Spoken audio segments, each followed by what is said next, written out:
রাশেদের বিয়ে হয়েছে ৩ বছর। স্ত্রী মীরা শান্ত, ধৈর্যশীল, সংসার আগলে রাখে নিঃশব্দে। কিন্তু রাশেদের মনে কোথাও একটা অতীতের ছায়া লেগে আছে। তার পুরনো প্রেমিকা লীলা।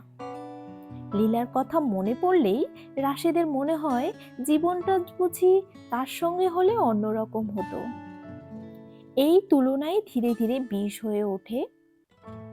সামান্য ভুল হলেই রাশেদ মীরাকে তিরস্কার করে। তুমি কিছুতেই ঠিকমতো কিছুই করতে পারো না। লীলা হলে এসব বুঝতো। মীরা চুপ থাকে, কোনো উত্তর দেয় না, শুধু চোখ নামিয়ে কাজ করে যায়। একদিন রাশেদ হঠাৎ লীলার সঙ্গে দেখা করে।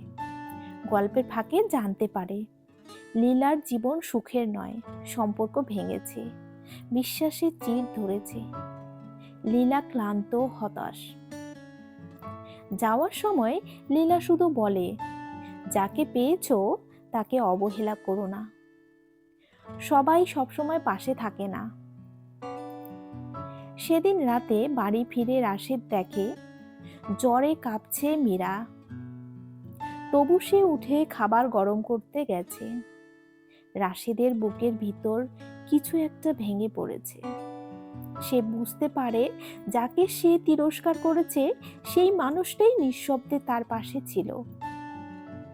হাড়ে হাড়ে রাশেদ টের পায় অন্যকে ছোট করার পরিণাম কতটা ভয়ঙ্কর। ক্ষমা চাইলেই সব ঠিক হয়ে যাবে না। তবু সে প্রথমবার মীরার পাশে বসে নীরবে হাতটা ধরে।